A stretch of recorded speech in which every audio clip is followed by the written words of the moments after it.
પછી એક તમે એક હાલત કરી લીધી છે અને હવે 1.1 પૂર્ણ કર્યા પછી અને 1.2 જે ઉદાહરણો છે તે શીખવાના છીએ, જે જનરલી વિધેય આધારિત ઉદાહરણો છે. તો મિત્રો સૌથી પહેલા તો તમને ખબર હશે કે સંબંધ બને, બરાબર છે. વિધેય માટે શું હોવું જોઈએ? તો પ્રદેશના તમામ ઘટકો અનન્ય રીતે હોવા જોઈએ. જનરલી આજે જે આપણે દાખલા જોવાના છીએ તે એક આધારિત દાખલા જોવાના છીએ. હું તમને એની થિયરી જાણી ગયા છો, તમને રિકેપ આપી દઉં તો એક વિધેય એટલે શું? તો પ્રદેશનો જે સહપ્રદેશનો તે ઘટક પ્રદેશના અન્ય કોઈ ઘટક સાથે જોડાયેલો હોવો જોઈએ નહીં. ગણિતમાં આપણે કઈ રીતના કરીએ છીએ? તો x1 અને x2 અલગ અલગ હોય તો એના જવાબો f of x1 અને f of x2 બી અલગ અલગ હોવા જોઈએ. અને વ્યાપ્ત વિધેય કઈ રીતના ચેક કરીએ છીએ? તો વિસ્તાર બરાબર શું આવવું જોઈએ? સહપ્રદેશ. જો વિસ્તાર બરાબર સહપ્રદેશ આવી તો એનો મતલબ એમ થાય કે તે વિધેય કેવું છે? વ્યાપ્ત વિધેય છે. દેશી લેંગ્વેજમાં કહું તો સહપ્રદેશના બધા જ ઘટકો જોડાણમાં હોવા જોઈએ. જો આપણને ગ્રાફ આવડે છે તો મેં તમને સમક્ષિતિજ રેખા ડ્રો કરવાનું કીધું હતું. જ્યારે તમે હોરિઝોન્ટલ રેખા ગ્રાફમાં ડ્રો કરો છો અને તે ગ્રાફને એક કરતા વધુ બિંદુએ છેદે તો એનો મતલબ એમ થાય કે બે અલગ અલગ x ની કિંમતો માટે એક જ y મળે છે, મતલબ કે તે વિધેય કેવું છે? એક વિધેય નથી. તો આવી બધી કંઈક આપણે વાતો જોઈ ગયેલા છીએ, બરાબર. તો તેના આધારિત આ સૌથી પહેલું ઉદાહરણ 7 જે તમારી ટેક્સ્ટબુકમાં છે તે જોઈ રહ્યા છીએ. તમારે શું કરવાનું છે? મેં તમને હિન્ટ તો આપી જ દીધેલી હતી. સૌથી પહેલા તમારે NCERT અને પેન સાથે લઈને બેસવાનું છે. તો ઉદાહરણ 7 છો, અહીંયા આપણે ઉદાહરણ 7 લખીએ છીએ. ઉદાહરણ 7 શું કીધેલું છે એની અંદર? તો એક શાળાના ધોરણ x ના બધા જ વિદ્યાર્થીઓ, બધા જ 50 વિદ્યાર્થીઓ, તો એ શું છે? તો શાળાના 50 વિદ્યાર્થીઓનો ગણ, બરાબર ને? ઓકે, શું કે છે ક્વેશ્ચન? તો ક્વેશ્ચન કે છે કોઈ એક a થી n પર, મતલબ કે પ્રાકૃતિક સંખ્યા પર વ્યાખ્યાયિત છે અને f of તો f of x જે છે તે વિદ્યાર્થી x નો રોલ નંબર, બરાબર છે મિત્રો. આ ક્યાં કામમાં આવશે? તો આભી ગુજકે તેની અંદર જનરલી આવવાની છે. તો આની અંદર જોઈએ છે પ્રશ્ન સાબિત કરો કે આ વિધેય એક છે પરંતુ વ્યાપ્ત નથી. તમારે શું સાબિત કરવાનું છે? વિધેય એક છે અને વ્યાપ્ત નથી. પૂછો કઈ રીતના? તો તમને એક અને વ્યાપ્તનો જો વિડીયો ધ્યાનથી જોયો હોય, તમને સમજાઈ ગયેલું હોય તો તમને ખબર હશે કે આ દાખલામાં રોલ વાત છે. આપણે જાણીએ છીએ કે કોઈ એક વિદ્યાર્થીને બે રોલ નંબર તો હોય નહીં, મતલબ કે અલગ અલગ વિદ્યાર્થીનો રોલ અલગ હોય છે. મતલબ કે જે 50 વિદ્યાર્થીઓ છે એ 50 નો રોલ નંબર અલગ અલગ હશે. મતલબ કે જો x2 સાથે અલગ છે, મતલબ કે x1 is not equal to x2, તો f of x1 is not equal to f of x2. મતલબ કે અલગ અલગ વિદ્યાર્થીનો રોલ નંબર અલગ અલગ છે. ઉલટી રીતના કહો તો કોઈ એક જ રોલ નંબર બે વિદ્યાર્થીનો નથી. તો મતલબ આપેલ વિધેય કેવું છે? એક વિધેય છે. ખબર પડી ને દોસ્તો? હવામાં જ ગણવાનું છે તમારે, લખવાનું નથી, પેન ઉપાડવાનું નથી, બસ હવામાં ગણવાનું છે. આ 1 માર્ક્સ ના ક્વેશ્ચન છે તો એમાં પેન ઉપાડીએ તો આપણે ગાંઠ રાખી દઈએ, બરાબર છે. તો તમને આ વિધેય એક છે એ તો તમે સાબિત કરી દીધું ને. અલગ અલગ વિદ્યાર્થીઓનો રોલ નંબર અલગ અલગ હોય છે. આપેલ વિધેય કેવું છે? એક વિધેય છે. ઓકે, એની પછી પ્રશ્ન આવે છે કે શું આ વ્યાપ્ત છે કે નહીં? તો તમને ખબર છે n ની અંદર 51 આવે, 52 આવે, 100 આવે, 200 આવે, પરંતુ તમને ખબર છે કે 50 વિદ્યાર્થીઓ છે તો મેક્સિમમ રોલ નંબર કેટલો આવતો હશે? 50. સિમ્પલ. મતલબ કે n ની અંદર અનંત કિંમત છે. જ્યારે જે તમારો વિસ્તાર આવે છે એની અંદર તો 50 સીમિત કિંમત જ આવી ને, તો કોઈ ઓછામાં ઓછી એક કિંમત જે n માં હશે પરંતુ વિસ્તારમાં નહીં હોય. મતલબ કે આ દાખલામાં વિસ્તાર બરાબર સહપ્રદેશ થતો નથી. દોસ્તો તમને સમજાયું હશે તેવી આશા રાખું છું. જો વિસ્તાર બરાબર સહપ્રદેશ થતો નથી તો આપેલ વિધેય આપેલ વિધેય વ્યાપ્ત નથી. તો આ દાખલાનો જવાબ શું થયો? આપેલ વિધેય એક છે, વ્યાપ્ત નથી. ઝડપથી રિકોલ અલગ અલગ વિદ્યાર્થીનો રોલ નંબર અલગ અલગ હોવાથી આપેલ વિધેય એક એક છે અને n ની અંદર ઓછામાં ઓછી એક કિંમત એવી તમે મેળવી શકવાના છો કે જે રોલ નંબર ન હોય, કારણ કે 50 છે તો માનો કે 1 થી નંબર આપેલો હોય તો મેક્સિમમ 50 નંબર જશે. તો 52 છે જે n ની અંદર આવે છે પણ આની અંદર આવતું નથી, મતલબ કે વિસ્તાર બરાબર સહપ્રદેશ નથી, તો આપેલ વિધેય વ્યાપ્ત નથી. તો શું જવાબ હતો? 1 1 છે, વ્યાપ્ત નથી. તો આ તમારું ઉદાહરણ 7 હતું. બરાબર છે મિત્રો. ઉદાહરણ 8 જોઈએ છીએ. આશા રાખું છું કે તમને સમજાઈ હશે. ઉદાહરણ 8 તમને એક વિધેય પ્રાકૃતિક સંખ્યાથી પ્રાકૃતિક સંખ્યા પર વ્યાખ્યાયિત છે, બરાબર, અને જે છે તે f of x બરાબર 2x છે. તો તમારે સાબિત કરવાનું છે કે આ વિધેય કેવું છે, બરાબર છે. જો તમને ગ્રાફ આવડતો હોય મિત્રો તો 2x એટલે કે f of x ને જનરલી આપણે શું કહેતા હોઈએ છીએ? તો f of x ને આપણે y કહેતા હોઈએ છીએ. તો અહીંયા જે ગ્રાફ છે તે y બરાબર 2x નો ગ્રાફ છે. જરા ધ્યાનથી જો, તો y બરાબર 2x મતલબ કે x જો તમે 1 લ્યો તો y તમને 2 મળે છે, x તમે 2 લ્યો તો y તમને 4 મળે છે, x તમે 3 લ્યો તો y તમને 6 મળે છે, 0 લ્યો તો 0 મળે છે, -1 લ્યો તો -2 મળે છે, -2 લ્યો તો -4 મળે છે.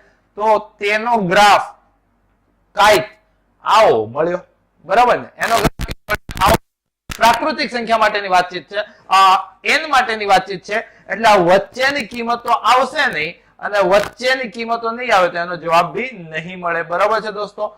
તો તમે જોઈ રહ્યા છો તો આ એનો એકદમ પંક્ચુઅલ. મેં આ રીતે તમને એટલે શીખવાડું છું કે અગર તમે જેઈ ની તૈયારી કરવા માંગો છો તો તમારું લોજિક ડેવલપ થાય. તો આનો ગ્રાફ કંઈક તમને આવો મળી રહ્યો છે, બરાબર ને? કારણ કે પ્રદેશની અંદર પૂર્ણાંકો છે એટલે કે પ્રાકૃતિક સંખ્યા છે, તો વિસ્તારની અંદર બી પ્રાકૃતિક સંખ્યા છે. તો મિત્રો જરાક મને કહો કે અલગ અલગ x માટે શું તમે અલગ અલગ y જોઈ રહ્યા છો? મતલબ કે કોઈ એક જ y બે x સાથે જોડાયેલું તો નથી ને? તો તમે નોટ કર્યું કે હા, અલગ અલગ x માટે અલગ અલગ y છે. મતલબ કે જો તમારે માનો કે રજૂઆત કરવી છે તો x1 is not equal to x2, બે વડે ગુણો તો 2x1 is not equal to 2x2, but 2x1 તો શું થઈ ગયું? f of x1, કારણ કે f of x 2x હોય તો f of x1 શું થાય? 2x1 is not equal to આ શું થઈ ગયું? f of x2. મતલબ કે પ્રત્યેક x1 x2 belongs to પહેલું માટે f of x કેવું છે? એક એક વિધેય છે.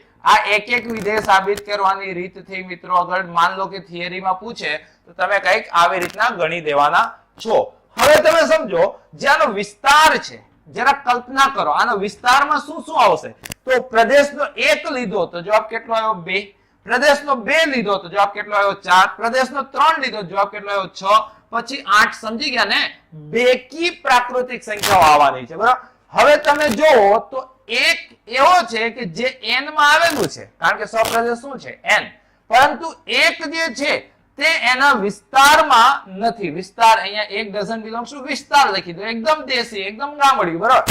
મતલબ કે આ દાખલામાં વિસ્તાર અને સહપ્રદેશ સરખા નથી. અને તમને ખબર છે કે જો વિસ્તાર અને સહપ્રદેશ સરખા ન હોય તો તે વિધેયને કેવું કહેવાય? વ્યાપ્ત વિધેય નથી. તો આશા રાખું છું મિત્રો કે જે આજે આપણે એક એક અને વ્યાપ્ત વિધેયના દાખલા જોઈ રહ્યા છીએ તે તમને સમજાઈ રહ્યો હશે. આજે બીજું ઉદાહરણ હતું, તેનો જવાબ છે કે એક એક છે પરંતુ વ્યાપ્ત નથી. હવે આની પછી આ તમારું ઉદાહરણ 8 હતું. ઉદાહરણ 9 જોવા જઈ રહ્યા છે. ઉદાહરણ 9 શું કે છે?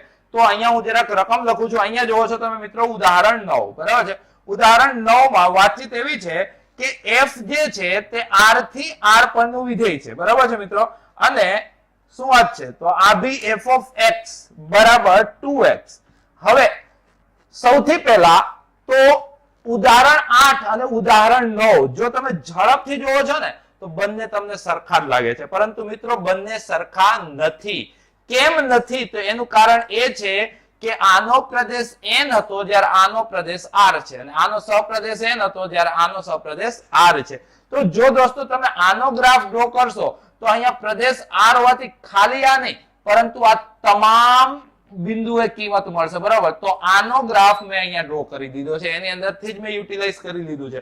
તો એક આખી તમને આ ગ્રાફમાં શું મળી? રેખા મળી. અને જો આખી રેખા મળી તો તમને ખબર છે કે રેખા એટલે કે તદેવ વિધેય હંમેશા કેવું હોય છે? એક એક હોય છે. કેમ ખબર? કારણ કે રેખા અલગ અલગ કિંમત માટે અલગ અલગ જવાબ આપતું હોય છે. અગર તમે ગ્રાફ થી સમજો છો તો આ બહુ ઈઝી છે. જો તમે ગ્રાફ થી નથી સમજતા તો આ રહી વાર્તા તો એ જ થશે. એક એક ની સાબિતી ઉદાહરણ 9 જો નવું કશું નથી કરતું. ઉદાહરણ 9 માનો કે તમારે સાબિતી કરવી છે, બરાબર છે?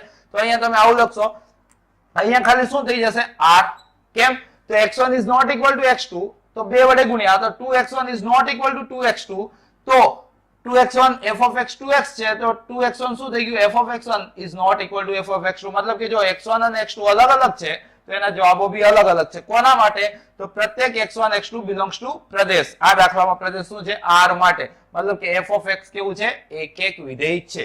હવે જ્યારે તમે આનો ગ્રાફ વિઝ્યુઅલાઇઝ કરો છો, બરાબર છે, જો તમે આનો ગ્રાફ વિઝ્યુઅલાઇઝ કર્યો તો હમણાં જ આપણે જોયું હતું કે આખી રેખા આવી હતી, બરાબર ને? ગ્રાફ કેમ ડ્રો કરો એ તમને ખબર છે. 1 લીધું તો 2 આવ્યો, 2 લીધું 4 આવ્યો, 3 લીધું 6 આવ્યો, -1 લીધું -2 આવ્યો, -2 લીધું -4 આવ્યો, -3 લીધું -6 આવ્યો. હવે આ ગ્રાફને આમ તમે આમ ધ્યાનથી ખાલી જોયા કરો તો y કેટલો આવ્યો? જેમ હું x વધારતો જઈશ તેમ આમ રેખા આમ જતી જશે, જેમ હું x ઘટાડતો જઈશ આ રેખા આમ જતી જશે. મતલબ કે આ રેખા y પર કેટલી આવી? સંપૂર્ણ y આખો આવ્યો. મતલબ કે આનો વિસ્તાર કેટલો છે? તો આનો વિસ્તાર કેટલો છે? તો આનો વિસ્તાર છે તમારો r. સપ્રદેશ કેટલો છે? સપ્રદેશ, તો સપ્રદેશ બી કેટલો છે? r. મતલબ કે વિસ્તાર બરાબર શું ચાલી રહ્યું છે તમને આ દાખલામાં? સપ્રદેશ. મતલબ કે આપેલ વિધેય કેવું છે? વ્યાપ્ત વિધેય છે. આ જે રીત મેં તમને શીખવાડી આ JEE માટેની રીત હતી. માનો કે નહીં તમારે બોર્ડ રીત કરવી છે તો તમને ખબર છે તમારે દાખલાની શરૂઆત ક્યાંથી કરવાની હોય છે? ધારો કે y બરાબર f of x, તેથી y બરાબર f of x તો કેટલા છે? 2x. તેથી x બરાબર કેટલા આયા? y by 2. તેથી હવે જો છેદ 0 થાય છે, નથી થતો ને. મેં તમને વિસ્તાર મેળવવાની રીત શીખવાડી હતી કે y બરાબર f of x થી ચાલુ કરો, x ને કરતા બનાવો અને પછી x બરાબર y સ્વરૂપે જે પદ આવે ને એમાં નો પ્રદેશ મેળવો, તેને તમારે શું કહેવાય? વિસ્તાર. તો અહીંથી તમે લખશો કે વિસ્તાર બરાબર શું? તો r - છેદ 0. છેદ 0 થતો જ નથી તો કેટલો આવ્યો? r. તમને ખબર છે સપ્રદેશ કેટલું આપેલું છે? સપ્રદેશ બી તમને આપેલું છે r. મતલબ કે વિસ્તાર બરાબર શું છે? સપ્રદેશ છે. જો વિસ્તાર બરાબર સપ્રદેશ છે તો આપેલ વિધેય કેવું છે? વ્યાપ્ત વિધેય છે. તો મિત્રો આશા રાખું છું તમને ઉદાહરણ 7, ઉદાહરણ 8 અને ઉદાહરણ 9 કમ્પ્લીટ સમજાયા હશે. અને મારી એવી આશા છે, હું જાણી જોઈને થોડીક સ્પીડ રાખી રહ્યો છું, કારણ કે તમે મારી પાસેથી ભણો છો તો જેટલી મારી સ્પીડ છે એટલી તમારી બી સ્પીડ થવી જોઈએ. તમને લાગવું જોઈએ કે નહીં તમે પ્રોપર ભણ્યા છો.